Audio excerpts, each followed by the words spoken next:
มาแล้วทำให้เราตระหนักเสมอว่าพอเราเกิดมามันไม่ใช่แค่นี้นะ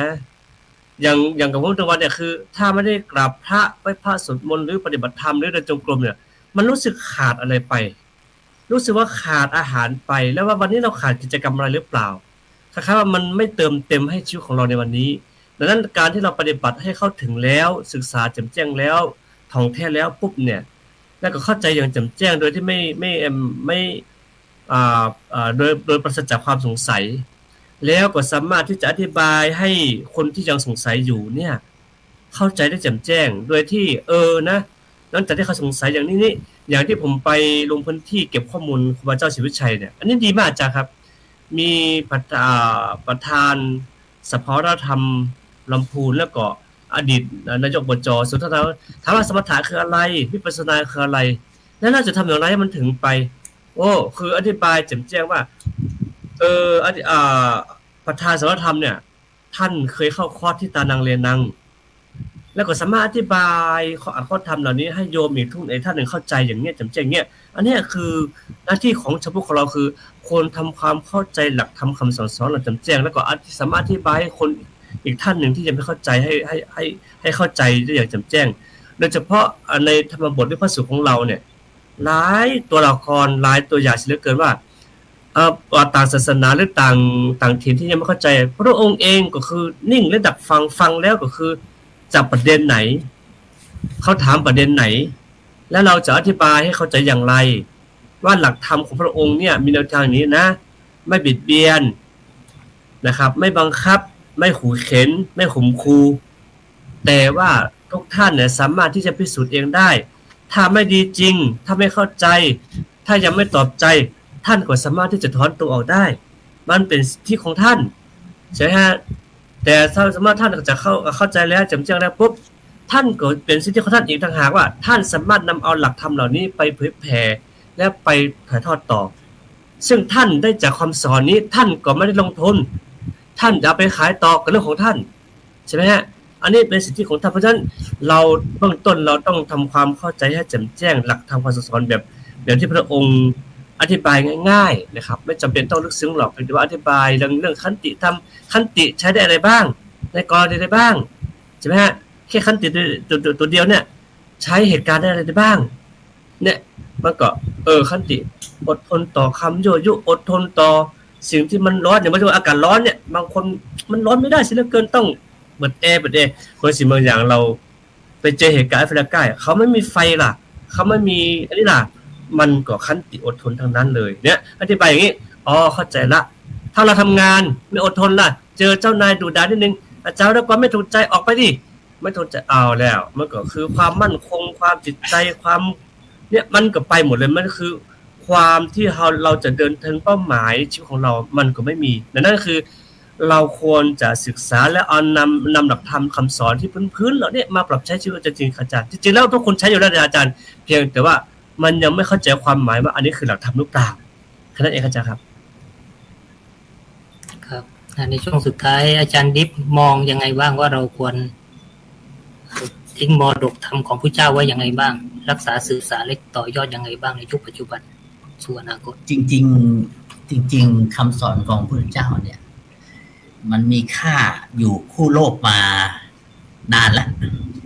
ต่อให้พระพุทธเจ้าไม่ตรัสรู้คนก็ได้สัมผัสกับเรื่องพวกนี้ได้สัมผัสแต่ใช้ประโยชน์ไม่ได้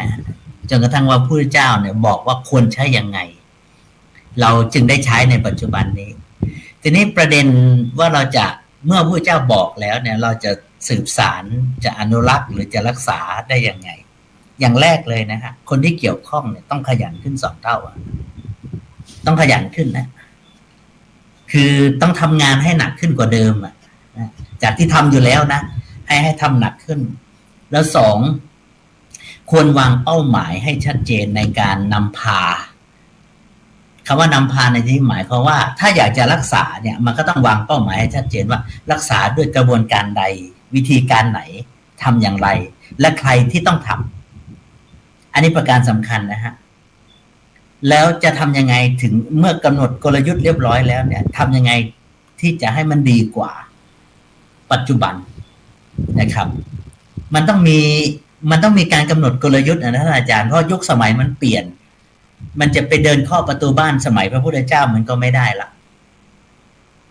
นั้นเมื่อวางกลยุทธ์มันก็ควรที่จะ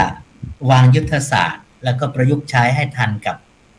คนที่เขาต้องการเพราะการมีศาสนาเนี่ยมันมีประโยชน์อย่างเดียวอาจารย์คนที่นับถือต้องได้ใช้ประโยชน์จากศาสนาเพราะศาสนาเกิดมาเพื่อรับใช้คนนับถือถ้าคนนับถือไม่ได้ใช้ประโยชน์หรือไม่มีประโยชน์สำหรับเขาศาสนานั้นก็ไม่มีประโยชน์อะไรนั้นพระพุทธเจ้าบอกไว้เลยว่าการมีพุทธศาสนาเนี่ยเพื่อบำบัดทุกข์แล้วก็บำรุงสุขถูกต้องไหมฮะเพื่อที่จะทำให้คนเข้าใจว่าทุกข์คืออะไรแล้วก็กำจัดทุกข์ออกไปถ้าในกรณีที่มันเป็นศาสนาแต่ว่าคนใช้ประโยชน์จากศาสนาไม่ได้ศาสนานั้นก็ไม่มีประโยชน์ไม่มีคุณค่าคนที่นับถือแล้วไม่ได้ประโยชน์จากมันนะมันจะมีประโยชน์อะไรเนี่ยการมีศาสนามันไม่ได้มีอะไรเลยอาจารย์อะไรก็ได้แล้วคุณได้ใช้ประโยชน์จากมันอันนั้นต่างหากคือคุณค่าดังนั้นเนี่ยการที่เราจะรักษาต่อยอดเนี่ยมันต้องทำให้คนเห็นคุณค่าแล้วทำให้คนได้ใช้ประโยชน์จากสิ่งนั้นยังไงก็ตามการมีศาสนาคือการถูกใช้ประโยชน์จากผู้คนคือการได้ใช้ประโยชน์จากผู้นับถือคือให้ประโยชน์แก่ผู้นับถือฮะอาจารย์แล้วผมจะนับถือไปทำไมถ้าผมไม่ได้ประโยชน์จากสิ่งนั้นอ่ะสมมติว่าคำสอนของพระพุทธเจ้าเนี่ยสมมตินะฮะว่ามันไม่ตรงอะไรกับผมเลยผมใช้ประโยชน์อะไรไม่ได้เลยอย่างเงี้ยแล้วผมจะทำไปเพื่ออะไรอันนี้ดังนั้นเนี่ยเราต้องได้ใช้ประโยชน์จากตัวของศาสนาจะต้องรับใช้สังคมศาสนาจะต้องรับใช้มนุษย์ศาสนาจะต้องให้ประโยชน์กับผู้ที่นับถือตัวศาสนานั้นนั้นพระพุทธเจ้าประกาศศาสนาเพื่อที่จะอำนวยประโยชน์ให้กับมนุษย์นะอำนวยประโยชน์ให้กับมนุษย์ผมประทับใจมากประเด็นที่พระพุทธเจ้าประกาศพุทธองค์การแรกอะค่ะเพื่ออนุเคราะห์มนุษย์และเทวดาใช่ไหมฮะผมจำอจารถาพิกเวเอกัจจริกังภูชนะหิตายะภูชนะสุขายะโลกานุกรรมปายะอันนี้ผมประทับใจมากอันนี้แหละคือตัวศาสนาของพระพุทธเจ้าจริงๆแล้วนโยบายตัวนี้มันควรที่จะถูกหยิบยกมาทำความเข้าใจและปฏิบัติให้เป็นรูปธรรมอาจารย์เพราะนโยบายนี้คือนโยบายเดียวที่จะทำให้พุทธศาสนาอยู่ได้นโยบายนี้คือนโยบายเดียวที่จะรักษาคำสอนของพระพุทธเจ้าได้ต่อให้การเวลาเปลี่ยนไปมากขนาดไหนก็ตามเพราะอะไรเพราะศาสนาได้รับใช้ประชาชน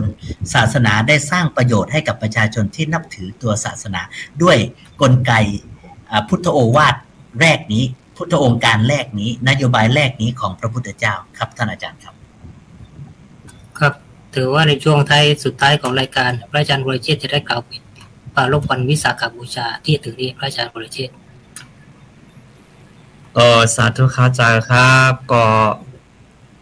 อย่างน้อยก็ต้องขอให้เราได้ท่านทั้งหลายตั้งใจนะครับเรื่องวันวิสาขะการที่ปีหนึ่งเรามาประจวบแบบนี้ครบรอบแบบนี้นี่ก็ไม่ใช่ว่าอยู่ๆจะมีมาแต่ด้วยพุทธานุภาพธรรมานุภาพสังฆานุภาพที่มีต่อพวกเราทำให้เรามีที่พึ่งทำให้เรามีความหวังทำให้เรามีทางเดินแต่ทำให้เรามีเป้าหมายในดวงจิตของเรานี้ก็เพราะด้วยพุทธานุภาพทั้ง3ก็คืออย่างที่กล่าวเบื้องต้นนั้นก็ขอเชิญชวนเราและท่านทั้งหลายนี้ก็ตั้งใจปฏิบัติตามหลักธรรมคำสอนของพระองค์เพื่อจะให้ชีวิตของเรานี้ดีงามมากขึ้นแล้วก็สังคมเราดีงามมากขึ้นเราก็จะอยู่ร่วมกันแบบมีความสุขแล้วก็สืบทอดถ่ายทอดต่อไปครับพระอาจารย์ครับครับค่ำคืนนี้ธรรมะราตรีสวัสดิ์เจอกันใหม่สัปดาห์หน้าครับสาธุครับ